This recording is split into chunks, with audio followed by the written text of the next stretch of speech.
ಯಾದಗಿರಿ ಜಿಲ್ಲೆ ಹುಣಸಗಿ ತಾಲೂಕಿನ ನಾರಾಯಣಪುರ ಬಸವಸಾಗರ ಜಲಾಶಯದಿಂದ ಹುಣಸಗಿ ತಾಲೂಕಿನ ಬರಪೀಡಿತ ಪ್ರದೇಶ ವಿವಿಧ ಬೇಡಿಕೆಗಳ ಈಡೇರಿಕೆ ಕುರಿತು ಕರ್ನಾಟಕ ರಾಜ್ಯ ರೈತರ ಸಂಘ ಹಾಗೂ ಹಸಿರು ಸೇನೆ ಚನ್ನಪ್ಪ ಪೂಜಾರಿ ಬಣ ತಾಲೂಕು ಸಮಿತಿ ಅಧ್ಯಕ್ಷ ಬಸವರಾಜ ಜಡ್ಜಳ್ಳಿ ನೇತೃತ್ವದಲ್ಲಿ ತಹಸೀಲ್ದಾರ್ಗೆ ಮುಂಗಾರು ಬೆಳೆ ಕೊರತೆಯಿಂದ ತಾಲೂಕಿನ ರೈತರು ಸಂಕಷ್ಟಕ್ಕೆ ಸಿಲುಕಿದ್ದು ಅಲ್ಪ ಪ್ರಮಾಣದಲ್ಲಿ ಬಿತ್ತನೆ ಮಾಡಿರುವ ಸಜ್ಜಿ, ಸೂರ್ಯಕಾಂತಿ, ಹತ್ತಿ ಹಾಗೂ ತೊಗರಿ ಬೆಳೆಗಳು ಒಣಗುವ ಸ್ಥಿತಿಗೆ ತಲುಪಿವೆ ಎಂದು ಆಗ್ರಹಿಸಿದರು.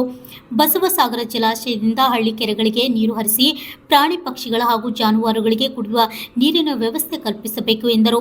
ತಾಲೂಕಿನ ವಿವಿಧ ಗ್ರಾಮಗಳಲ್ಲಿ ವಿದ್ಯುತ್ ಟ್ರೈನ್ ಫಾರ್ಮ್ಗಳು ಸುಟ್ಟು ತಿಂಗಳು ಕಳೆದರೂ ಬದಲಾವಣೆ ಮಾಡಿಲ್ಲ. ಇದರಿಂದ ರೈತರು ಬೆಳೆಗಳಿಗೆ ನೀರು ಉಣಿಸಲು ಸಾಧ್ಯವಾಗದೆ ತೊಂದರೆ ಅನುಭವಿಸುತ್ತಿದ್ದಾರೆ.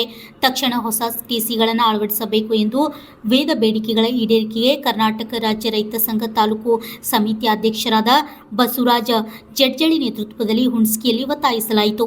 ಈ ಸಂದರ್ಭದಲ್ಲಿ ತಾಲೂಕು ರೈತ ಅಧ್ಯಕ್ಷರಾದ ಬಸವರಾಜ ಜಡ್ಜಳ್ಳಿ, ಜಿಲ್ಲಾಧ್ಯಕ್ಷರು ರಾಜಶೇಖರ್ ದೇಸಾಯಿ, ಪ್ರಧಾನ ಕಾರ್ಯದರ್ಶಿ ಅಂಬರೀಶ್ ಗೌಡ ಬಿರಾದರ್, ಸಿದ್ದು ಮೇಟಿ, ಹನುಮಂತ ಪೊಲೀಸ್ ಪಾಟೀಲ್, ದ್ಯಾಮಣ್ಣ ಗುಜ್ಜನ್, ರಾಮಗೌಡ ಬಿರಾದರ್, ಎದ್ದಲ್ ಭಾವಿ, ರೈತ ಸಂಘಟನೆಯ ರೈತ ಬಾಂಧವರು ಪಾಲ್ಗೊಂಡಿದ್ದರು.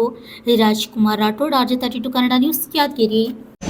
ಪೂಜಾರಿ ಬಣ ತಾಲೂಕು ಸಮಿತಿ ಹುಣಸಗಿ ಇಂದು ಮಾನ್ಯ ತಹಸೀಲ್ದಾರರ ಮುಖಾಂತರ ಜಿಲ್ಲಾಧಿಕಾರಿಗಳಿಗೆ ಮನವಿ. ನಾರಾಯಣಪುರ ಬಸವಸಾಗರ ಜಲಾಶಯದಿಂದ ಹುಣಸಗಿ ತಾಲೂಕಿನ ಹಳ್ಳ ಕೆರೆಗಳಿಗೆ ನೀರು ತುಂಬಿಸುವ ಕುರಿತು ಹಾಗೂ ಹುಣಸಗಿ ತಾಲೂಕಿನ ಎಲ್ಲ ರೈತರ ಟಿಸಿಗಳು ಸುತ್ತಿರುವ ಪ್ರಯುಕ್ತ ಹಾಗೂ ತಾಲೂಕಿನ ಬರಗಾಲ ಜನರು ಕೊಡಕತ್ತೆ ನಮ್ಮ ಸ್ವಲ್ಪ